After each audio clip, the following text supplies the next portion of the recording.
તત્સત પરમાત્મા સદગુરુ મહારાજનો જય. હવે જોઈએ પોઈન્ટ નિરાંત મહિમા. તો કોઈ પણ વસ્તુ કે વ્યક્તિનો મહિમા તે વસ્તુ કે તે વ્યક્તિના અંદર જ પ્રતિષ્ઠિત હોય છે. જેમ શ્રી કૃષ્ણ ગીતામાં કહે છે કે અમુક અધ્યાયનું મહાત્મ એ જ અધ્યાય કરવાથી તે લોકોને પ્રાપ્ત થાય છે, એ લોકને પ્રાપ્ત થવાય છે, તે લોકોના સુખ વૈભોગો ભોગવી શકાય છે. જેમ કોઈ પણ સામગ્રી ભોગવવા માટે તે દેશોના વાસી એટલે કે હકદાર થવું પડે છે. જ્યાં સુધી જે બાબતનું સુખ ભોગવવું હોય તે બાબતના અધિકારી ના થવાય ત્યાં સુધી તે બાબત યથાર્થ થતી નથી. આપણા પૂર્વના જે મહાપુરુષો છે તેમનો એક જ નિર્ણય છે કે આ જગત વચમાંથી જ ઉદ્ભવ પામ્યું છે, પૂર્વે હતું નહીં. હાલમાં પણ સુખ દુઃખ રૂપે જ છે, પછી જ્યારે ત્યારે તે નહીં જ હોય. પરંતુ પૂર્વ માત્ર નીરવ શાંતિ જ હતી. શાંત સ્વરૂપ જ, અદ્વૈત સ્વરૂપ જ, એકત્વ સ્વરૂપ જ હતું. ત્યાં બ્રહ્મ પરમાત્મા કે કોઈ પણ ન હતું. તેથી કશી જ જાતની ઉપાધિ પણ ન હતી. બસ નિરાંત અને નિરાંત જ હતી. નિરાંત મહારાજ પણ કહે છે કે શૂન્ય વૈકુંઠ ધામ ન હોતું, આદિ અંત જ્યોતિ નહીં, પાંચ તત્વનો પ્રકાશ ન હોતો, ત્યાર પહેલાં શું સહી. એટલે કે આપણા વેદ રચયિતાઓ પણ જણાવે છે કે દ્વૈત એવું કોઈ જ ન હતું. માત્ર એક રસ અદ્વિતીય પરમ તત્વ જ હતું. જળ ચેતન કે શૂન્ય જેવું પણ કોઈ જ ન હતું. શ્રી કૃષ્ણ પણ કહે છે કે હે અર્જુન, પૂર્વે માત્ર હું એક જ હતો. કબીરજી પણ જણાવે છે કે સોહમ હંસો આપો આપ, બસ બીજું એવું કોઈ જ ન હતું. તો પછી આ ચિત્ર વિચિત્ર સંસાર તો હોય જ ક્યાંથી? તે વખતે એક પણ ન હતો, પછી બીજાનો તો સવાલ જ ક્યાં છે? બસ સર્વ કોઈ આમ નિરાંત જ છે. તે બાબતને ભૂલવાથી જ જુદી જુદી ઉપાધિઓ, વસ્તુઓ, વ્યક્તિઓ તથા વિશ્વ જેવું કંઈક ભાસ્યું છે, જે સદંતર દુઃખનું કારણ જ છે. જ્યાં સુધી દ્વૈત જ ના હોય તો પછી સુખ દુઃખ કોણ, કેવું, આ પેલું, જ્ઞાન અજ્ઞાન, સોહમ ઓહમ અને કોઈ પણ હોય એવો પ્રશ્ન જ ક્યાં છે? માટે જ કહ્યું છે કે પૂર્વે તે મનની આદ્ય ક્યાંથી, અને પિંડમાં તે મન ક્યાં રહે, એનો આદિ અંતનો ઠામ લખજો, એ સંશય નિષ્દિન રહે. એટલે કે તો મન કે શરીર એવું કોઈ પણ ન હતું.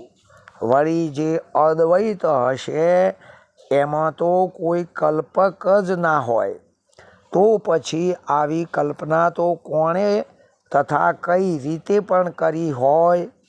એટલે કે સર્વે થયું આપ થકી, પણ તે સર્વે આપ નહીં. મન ઈચ્છાએ અવિદ્યામહી, ભોગતા ભાવે દ્વૈત થઈ. જેમ પ્રથમ એક માણસ એક જગ્યાએ આવે અને એક કરતો આખો મેળો થાય અને એક કરતો મેળો વેરાઈ જાય. એ રીતે જેમ ઉનાળાની સમયે જે ચક્કર આવે છે અને સર્વે વિપરીત થઈ જાય છે અથવા બસનો રાઉન્ડ મારતો જ દિશા બ્રહ્મ આપોઆપ થઈ જાય છે, ત્યાં આપણા વિચારોને ફેરવનાર બીજો કોઈ જ નથી, પણ ઓટોમેટિક જ ફરી જાય છે. તેમ આ દ્વૈત એવું કોઈ પણ ન હતું. ત્યારે સુખી થવાના ભાવે ફક્ત વૃત્તિ જ ઉત્પન્ન કરી લીધી અને તરત જ પરિસ્થિતિ દ્વૈત થઈ. આમ આપોઆપ બીજો કોઈક છે અને કંઈક કરવાથી જ સુખી થવાશે એવો માત્ર ભાવ જ પ્રગટ થયો. આ ભાવ તે અવિદ્યા સહિત જ. આમ આપોઆપ જાણે કે જીવ હોય અને મારું કોઈક હશે એવી પોતાના અંદરથી જે ભાવના ઉત્પન્ન થઈ એ જ અવિદ્યા કહેવાય છે. આ અવિદ્યા બહારની નથી, કારણ કે બહાર એવું પણ કોઈ જ ન હતું. મૂળમાં નિરત જ હતી, પરંતુ જીવ નહીં પણ જીવના ભાવે કરી તે અંતર્ગત ઉત્પન્ન થઈ છે. જેમ રેશમના કોશેટાની લાળ જ કાપડ બને છે, જેમ કરોળિયાના અંદરની લાળ જ કરોળિયાની જાળ બને છે અને જાતે જ તેમાં બંધાય છે. આમ જાતે જ જુદા ભાવે થઈ જુદા જુદા ભાવોમાં બંધાય પછી તો જીવ ભાવને બદલે જાતે જીવ જ થઈ ગયો છે. જેમ કે આપે અળગો થયો આપથી દ્વૈત ભાવે દર્શાય, વિધવિધ રસે ભોગતા ભાવથી દેહે જીવ પર ખાય. મહાપુરુષોનું માનવું છે કે પોતે અદ્વૈત નિજરૂપ હોવા છતાં આનંદ સુખ ભોગવવાની ઈચ્છાએ કરી જેમ કર્મચારી લોંચ રૂશ્વતમાં સપડાય અને ગુનેગાર કહેવાય છે, એમ પોતે પોતાને ભૂલતો જ દેહ દશાને પ્રાપ્ત થયો છે. આ જ એની અવિદ્યા છે. ગીતાની ભાષામાં યોગારૂઢમાંથી યોગ ભ્રષ્ટ થયો છે. જેમ કેશ જીતી જાય પછી જ તે મૂળ કર્મચારીના સ્થાને છે જ, એમ પછી તો સદગુરુ જ્ઞાન શાન બળ મળી જાય પોતે અદ્વૈત સ્વરૂપ છે જ, નિરાંત સ્વરૂપ છે જ.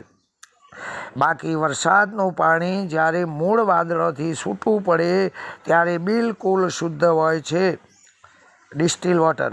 પરંતુ છૂટી ગયા પછીથી તે નીચે તરફ ગતિ કરે છે, તે વખતે તે પાણીના સાથે હવામાનમાં રહેલા નાઇટ્રોજન, ઓક્સિજન જેવા વાયુઓ તથા બીજા તત્વો ભળી જવાથી વજનમાં ભારે તથા મલિનતાવાળું થાય છે. પછી જ્યારે તે પૃથ્વીના તત્વો તથા ક્ષારો તેમાં ભળે છે અને જ્યારે ચાલવા માંડે છે ત્યારે બીજા ગંદા પદાર્થોનો ઘર્ષણ થવાથી બિલકુલ ગંદુ થઈ જાય છે. છેવટે નદી થઈ દરિયામાં જાય છે. તે વખતે તો તેનામાં આખું પરિવર્તન થઈ તે પીવાના કામનું પણ રહેતું નથી. આમ સ્વસ્વરૂપ પોતે જ પોતાને ભૂલતા બીજાપણાની એટલે કે દેહપણાની વાસના થાય છે. પછી એથી નીચે આવતા પોતે જ દેહ તથા દેહવાળો પોતાનો છે એવું નક્કી જ કરી લે છે, માની બેસે છે. આમ જાણે કે તે સાથે તાદાત્મ્ય ભાવ કલ્પી લે છે. પછી તો બીજા વાતાવરણના સંસ્કારોને લીધે જાણે કે તે ખરેખર જન્મ્યો જ છે અને દેહના અંદર છે. ખાય છે, પીવે છે, રાગદ્વેષ કરી સુખી દુઃખી થાય છે, છેવટે મરી પણ જાય છે. આવી વિપરીત ભાવનાને સાચી માની લે છે. ત્યારબાદ તેની બુદ્ધિમાં બીજો કોઈક ભગવાન છે અને તેનું ભજન કરી અમર થઈશું એવી દૂર ને દૂર આશાઓ ઊભી કરતો જાય છે. કહેવાનો અર્થ સિદ્ધાંત એમ છે કે પોતે કોઈ પણ રૂપે ના હોવા છતાં અન્ય થઈ ગયો છે. અને પછી તો તમામ વ્યવહારોને જ સાચા માનવા લાગ્યો. આ જ એની અવિદ્યા છે. કારણ કે ગુંદરમાં પડી ગયા પછી જેમ માખીના સર્વ પ્રયત્નો મિથ્યા જ છે, તેમ તેના તમામ ઉધામાં અવળા જ પડે છે, પણ મુક્ત ના થઈ શકાતું નથી અને મુક્ત થઈ શક્યો પણ નહીં. કહેવાનો અર્થ એમ છે કે જેમ દરિયામાંથી પાણી બહાર વહે ત્યારે તેને નહેર કહેવાય છે, અને જ્યારે દરિયા તરફ પાણી વહે ત્યારે નદી કહેવાય છે. એમ જ્યારે તેણે બહાર ધારણા બાંધી અથવા બીજું કંઈક હશે એમ આશ્ચર્ય ઊભું કર્યું કે દોટ ચાલુ થઈ ગઈ, તેને ચિતવન કહેવાય છે. આમ મૂળ સ્વરૂપથી અલગ થતાં જ ચિતવન શરૂ થયું છે. હવે તે પોતાના તરફ લય કરી શકતો નથી. દાખલા તરીકે ચિતવનથી જ બીજાપણું તથા વિષયો કે ભોગતા ભાવ થાય છે. તે પહેલાં તો નિરાંત એટલે શાંત સ્વરૂપ જ હોય છે. દરિયામાંથી મોજા ઉછળી બહાર આવતા જ ઉપાધિ ઊભી થાય છે. જેમ શંકર મહાયોગમાં પોતે નિરાંતે શાંત બેઠા હતા, પણ બહાર નજર પડતા જ અવતાર ધારણ કરવો પડ્યો. એટલે કે અવતાર ધારણ કરવો, કામ નાશ કરવો, ચેલૈયાનું માથું કાપવું તથા દક્ષ યજ્ઞ ભંગ તેમજ ભીલડીનો મોહ વગેરે વગેરે ઘણી જ ઉપાધિઓ ઊભી થઈ.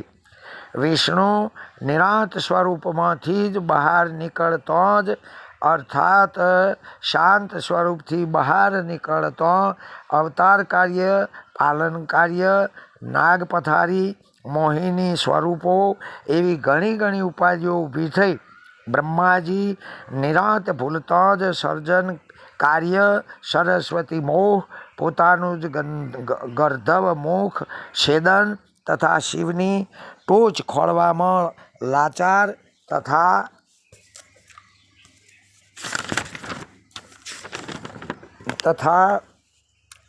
જીવનભર ઘણી ઘણી ઉપાધિઓ આવી. રામચંદ્ર જેવા પણ સાકાર બ્રહ્મ કહેવાતા છતાં ઘડીભર નિરાંત રાખી ના શક્યા. એથી મૃગ મોહ, સીતાહરણ કે લંકા દહન તથા સરયુ વિલય જેવી જીવન પર્યંત સુધી ઉપાધિઓ જ આવી. નિરાંત ભૂલવાથી જ સીતા રાવણને જાણી શકી નહીં કે રાવણ સીતાને જાણી ના શક્યો. ઇન્દ્ર દેવાદિદેવ નિરાંત ભૂલતા ગૌતમના કે અહલ્યાને ઓળખી ના શક્યા. ઘણીવાર પદભ્રષ્ટ થઈ ગુફામાં પુરાઈ રહેવું પડ્યું. ઉપરાંત નિરાંત ભૂલવાથી ગૌતમ ઋષિ પણ કુકડાને ઓળખી ના શક્યા. 100 પુત્રોની માતા ગૌંધારી નિરાંત ભૂલવાથી અંધારામાં ઓબો સાચો માન્યો. ઉમાને પણ નિરાંત ના રહેવાથી જ યજ્ઞના વિરોધનો વિચાર ના કરી શકી. અરે એક ઘડીભર નિરાંત ના રહેવાથી વેદવેત્તાઓ એ વેદોની અવનવી રચના કરી દીધી. શંકરાચાર્યજીએ નિરાંત વગર જ જીવ બ્રહ્મની એકતાનો સિદ્ધાંત ઊભો કરી ઉપનિષદ લખી દીધો અને નિરાંત થવાને બદલે જગદગુરુ થઈ ગયા. કૃષ્ણ નિરાંત થવાને બદલે ભગવાન કે યોગાવતાર અથવા યોગેશ્વર થઈ ગયા. આ જગતમાં જે કોઈ પણ થયા છે, થશે અને હજુ થવાના પણ છે, તે તથા કોઈ પણ કર્યું છે, કરી રહ્યા છે તથા કરવાના છે, તે તમામે તમામ નિરાંત ભૂલવાથી જ સર્વ કોઈ ઉપાધિઓ થઈ છે. ચાલુ કાળમાં ઘણાએ નિરાંતમાંથી બહાર નીકળીને કોઈ સનાતનિયા, કોઈ વક્તા, કોઈ કબીરજી, કોઈ સ્વામીજી, કોઈ અરિહંત, કોઈ દિગંબર, કોઈ ભાણ, કોઈ નાથ, કોઈ ધર્મગુરુ, કોઈ કાનગુરુ, કોઈ પરચાધારી, કોઈ માતાજી, કોઈ લઠ્ઠાધારી, કોઈ સંસારી, કોઈ તપસ્વી, સંન્યાસી, કોઈ દ્વૈત દેવી કે દાનવ, કોઈ આચાર્યો, કોઈ ગુરુવાઓ, કોઈને કોઈ પણ થયા વગર રહેતા નથી. આ તેમની ભૂલો નથી, પણ જ્યાં સુધી નિરાંતમાં નિરાંત સ્વરૂપે શાંત સ્વરૂપે રહેવાય ત્યાં સુધી કોઈ પણ કરવાનું કે ના કરવાનું, જપવાનું, ભજવાનું, મંત્ર તંત્ર કર્માદિ કોઈ પણ થવાનું કે કોઈ બીજો ધારી છેતરવાનું, પેટ કે પૈસા પાત્ર તથા પંચ સંપ્રદાય વાળા થવાનું, ટૂંકમાં કોઈ પણ આઘું પાછું કરવાનું, કશું જ નિરાંત સ્વરૂપમાં પોતાના માટેનું કોઈ પણ આવતું જ નથી. કારણ કે કોણ કોને કેમ ધારે અલગ તે આપ થકી એવી વાત નિરાંત છે, એવી વાતે નિરાંત છે, માટે પણ તે પાલવતું નથી. એટલે કે કંઈક મોટા થઈને મરે, કોઈને કંઈક કરવું પડે, એથી છૂટવા કહે છે કે નિરાંતમાં તો કોઈ નથી, પોતે કોઈ પણ નથી અને કોઈના કોઈ થવું એ જ વાસના બીજ છે, અથવા બીજાનું કોઈ પણ જોઈ પોતાના ઉપર ધારણ કરવું એ જ ઉપાધિ કે મૂળ વાસના છે. ઘણા મતવાદીઓનું માનવું છે કે અમારો જ મત ઊંચો છે અને અમારામાંથી બધું નીકળેલું છે, તો કોઈ કહે છે કે અમારામાંથી જ નિરંત નીકળી છે. તો ભાઈ વાત પણ બરાબર જ છે, કારણ કે જેનામાંથી નિરંત નીકળી જાય એનો અર્થ જ એનામાં હવે ઉપાધિ વગર બીજું શું હોય. માટે જેનામાંથી નિરંત નીકળી હોય તે સમજુ પુરુષે ફરી તેનામાં નિરંત કરી લેવી, અને જે નિરંતમાંથી નીકળી ગયા હોય તે ખરેખર બીજી ઉપાધિઓ વેઠ્યા સિવાય ફરી નિરંતમાં આવી જવાથી જ બુદ્ધિ ઠેકાણે આવશે. બીજું એ જ કે ભાઈ દરિયામાં નદીઓ આવે કે દરિયાની બહાર જાય, બહાર નીકળે એવું વિપરીત જ્ઞાન તો હોય જ નહીં. માટે વિવેકી પુરુષો જ સમજી શકે છે કે નદીઓ જ દરિયામાં મળતી હોય છે. એમ તમામ સંપ્રદાયો સનાતનમાંથી નથી નીકળી, પણ બધી જ મતપંથ સંપ્રદાયો શાંત થઈ જાય, અગર તો બધી એક થઈ જાય ત્યારે જ સનાતન કહેવાય છે. માટે મતપંથ મૂકો મનતણા, નિરાંતે થાઓ શાંત, અભેદમાં શાંતિ, અભેદમાં શાની ભ્રમણા, આપો આપ પ્રશાંત.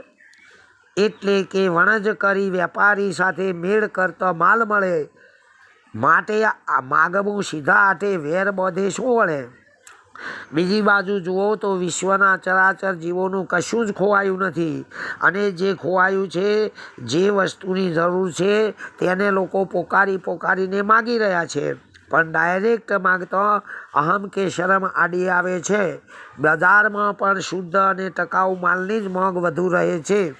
આ વિશ્વમાં કોઈને પણ કોઈ જ મત પંથ પરમાત્મા કે જ્ઞાન કંઈ પણ નથી જ જોઈતું, પણ સર્વ કોઈ નિરંતના જ ગ્રાહકો છે. કે આટલું કામ પટી જાય તો નિરંત, આટલો છોકરો પરણી જાય તો નિરંત. માટે જ ઘણા કહે છે કે આટલું જીવન પાર પડે કે નિરંત. કોઈ એમ નથી કહેતું કે આ છોકરો પરણાવી દઉં તો મારે સનાતન થઈ જાય, અથવા આટલું કામ થઈ જાય તો મારે કબીર થઈ જાય, અથવા ધાર્યો નફો થાય તો સ્વાધ્યાય કે દાદા અથવા દત્ત દિગંબર થઈ જાય. પરંતુ સૌ કોઈ પણ પોતાના જીવનમાં નિરંત જ થાય એવું માગે છે. માટે માગનારને પણ નિરંત જ ગમે છે, એ બાબત નક્કી જ છે. ઓમ તત્સત. પરમાત્માએ સદગુરુ મહારાજનો જય. ભાગ 1 પૂરો.